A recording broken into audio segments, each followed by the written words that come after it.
bangsa ini bisa menjadi gelap gulita setelah pidato Presiden Prabowo 15 Februari. Awalnya kami mengharap bahwa setelah gelap terbitlah terang. Ternyata 15 Februari bisa menjadi gelap gulita. Saking takutnya mungkin Presiden sekarang, itu sebenarnya dosa-dosa Joko Widodo itu ditutupi dengan kata-kata efisiensi anggaran. Padahal sebenarnya adalah dia harus membayar utang tahun ini, pemerintah kita rakyat Indonesia 1.352 triliun. Utang yang dibikin oleh Joko Widodo. Tapi saking takutnya kepada Joko Widodo, sepertinya Presiden Prabowo membungkus itu ini demi efisiensi. Saking takutnya barangkali.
Terima kasih. Assalamualaikum warahmatullahi wabarakatuh.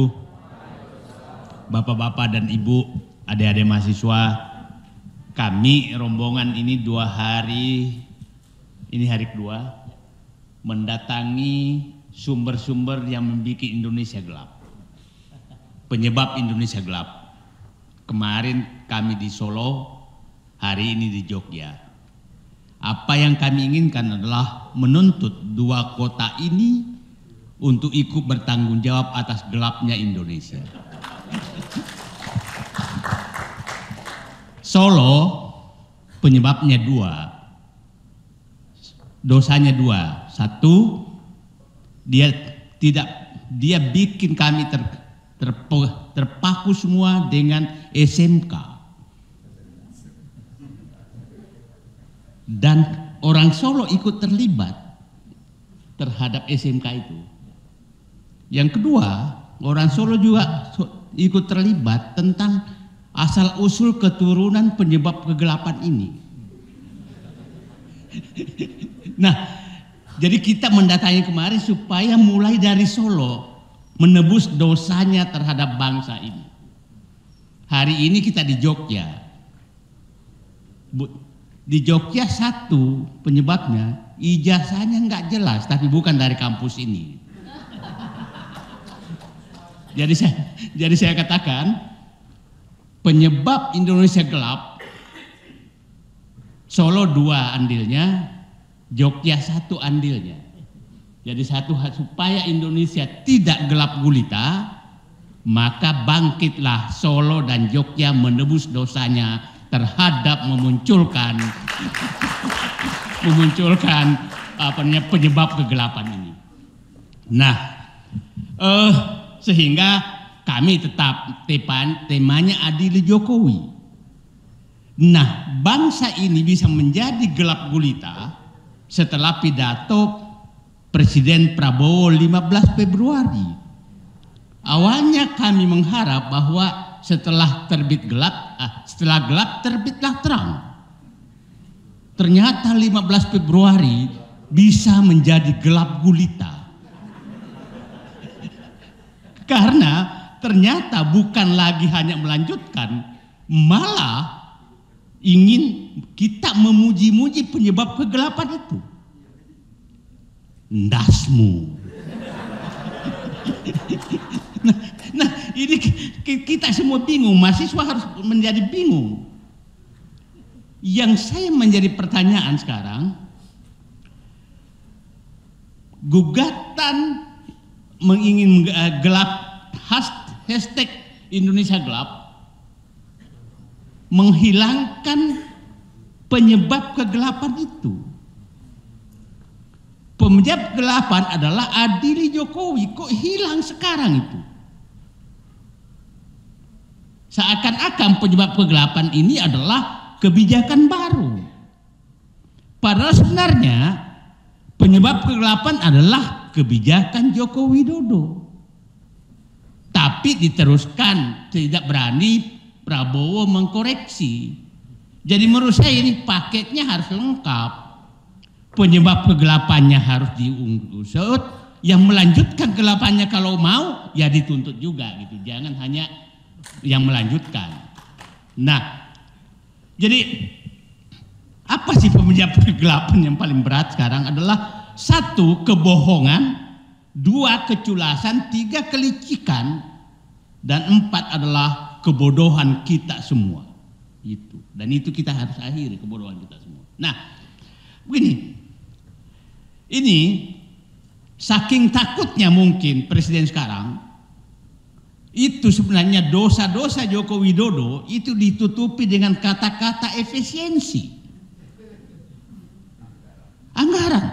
Padahal sebenarnya adalah dia harus membayar utang tahun ini, pemerintah kita rakyat Indonesia 1.352 triliun. Utang yang dibikin oleh Joko Widodo. Tapi saking takutnya kepada Joko Widodo, sepertinya Presiden Prabowo membungkus itu ini demi efisiensi. Saking takutnya barangkali. Nah, ini kan cara komunikasi yang menurut saya sangat perlu diperbaiki. Jadi kenapa sih nggak menyatakan karena Presiden Joko Widodo membuat utang, maka kami melakukan pemotongan anggaran? Kan clear sekali. Nah, karena Joko Widodo menyerahkan semua tambang ke Cina, maka kami tidak bisa mendapatkan uang. Karena Joko Widodo sudah melakukan tax amnesty, pengampunan terhadap pendosa-pendosa besar, maka kami tidak punya lagi kantong cadangan. Ini mahasiswa harus memahami betul seperti ini. Itulah yang terjadi. Kegelapan ini penyebabnya adalah Joko Widodo. Tapi apabila Presiden Prabowo tidak berani memperbaiki kebijakan Joko Widodo, maka Presiden Prabowo Subianto tidak berani melakukan perbaikan terhadap kebijakan Joko Widodo, maka Indonesia akan menjadi gelap gulita. Itu saya pikir pernyataan yang sangat tegas. Nah, yang bisa ini adalah mahasiswa dan rakyat Indonesia bersatu agar jangan sampai Indonesia menjadi gelap gulita. Itu yang kita harus lakukan. Nah, kita lama sekali seakan-akan dihipnotis oleh kemampuan seakan-akan ini Joko Widodo. Saya kasih contoh lah. Dia menyatakan tambang Freeport diambil, bukan diambil, itu dibeli 51 triliun. Bukan diambil. Dia bilang tambal blok rokan diambil, bukan, habis kontraknya dan dijual oleh Joko Widodo kepada Pertamina. Ini kan kita dibohongi terus. Ini sebenarnya negara ini, saya masih punya cita-cita Pak. Kalau ini kira-kira sudah kekuasaan Joko Widodo, saya ingin bikin patung kebohongan mobil SMK, karena itu biang kerok semua negara ini, penyebab semua. Nah, itu semua terjadi. Setelah itu, karena ditepuk tanganin oleh para penjilatnya, maka dia serahkan tambang ke Cina. Pak, saya sudah hampir mengunjungi semua tambang. Saya bilang, Bapak Prabowo, perampok-perampok tambang itu, maklar-maklar tambang, pemalak-pemalak tambang itu ada di sekitar kekuasaan. Dan masih ada sekarang di sana. Jadi kalau, coba bayangkan Pak, itu ada perusahaan, smelter, Pemiliknya saya tahu 5 orang, dan 5 orang itu ada semua di sekitar Pak Prabowo. Berapa ini perusahaannya? 75 anaknya dan cucunya. Dan di anak cucu itu sembunyi semua. Mungkin Jan Etes juga udah ada di situ. Bersembunyi semua di dalam situ. Nah, kalau Pak Prabowo memperbaiki negeri ini, saya katakan audit pemilik tambang dan perampok-perampok tambang yang sedang ada di Morowali, Maluku Utara, dan Kalimantan. Bapak tahu ada pelabuhan sangat besar yang dirancang di Kalimantan, itu kapal super apa namanya, nggak ngerti lagi saya, karena itu terbesar di dunia dan hanya itu oleh Cina itu 600.000 ton sekali pergi. Dan apa yang mau diangkut? Boksit. Ini di Morowali itu hampir 200 km pantai, itu kira-kira mungkin tinggal 40 km yang tidak dikuasai oleh Cina. Dengan alasan kawasan berikat. Terus kita harus diam semua. Pak Sugeng Waras saya pikir udah mendidih darahnya, mudah-mudahan teman-temannya juga masih mendidih. Pak, negara ini kedaulatannya sudah habis. Dan saya sekarang tidak berani lagi menitip kedaulatan ini kepada Presiden Prabowo.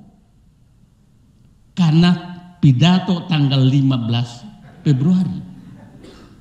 Karena saya tahu orang yang dipuji adalah tidak punya rasa mempertahankan kedaulatan. Bagaimana saya menitipkan kedaulatan negara kepada orang yang memuji orang yang tidak menghargai kedaulatan negara. Jadi bukan saya kehilangan harapan. Pak Busur menyatakan tadi gennya bagus. Oke, mertua beliau adalah apa namanya, Presiden Soeharto yang kita tahu nasionalisme dan ininya cukup bagus, bapaknya sangat bagus, tapi ternyata kalah dari Joko Widodo. Terhapus semua genetik itu oleh Joko Widodo. Jadi bersyukurlah kita semua di sini, ternyata kita tidak bisa terhapus oleh Joko Widodo. Jadi yang mulia sekarang di Indonesia adalah orang yang tidak terhipnotis oleh Joko Widodo. Itu sih batas yang kita harus lakukan sekarang, bahwa negara ini hanya diselamatkan oleh orang-orang yang tidak terhipnotis oleh Joko Widodo. Bapak di tetangga Bapak boleh tanyakan apakah Bapak suka Joko Widodo. Kalau dia suka maka langsung sikut aja, kau memang ini. Nggak cocok. Jadi kalau yang kan ada wakil menteri teriak nggak senang, kabur aja katanya, yang nggak usah pulang. Yang kita minta kabur aja lah orang pemuja dan takut kepada Joko Widodo, itu kabur aja kalian dari negeri ini. Itu saya pikir sikap yang harus kita lakukan. Pak Sugeng beritahu teman-temannya, Pak Nur Sam yang masih aktif di ini, wahai aparat TNI, Polri dan segalanya yang masih takut sama Joko Widodo, buka bajunya saja dan kabur aja sekalian di negeri ini. Ini nggak ada kata lain, kita harus tegas. Terima kasih. Assalamualaikum warahmatullahi wabarakatuh.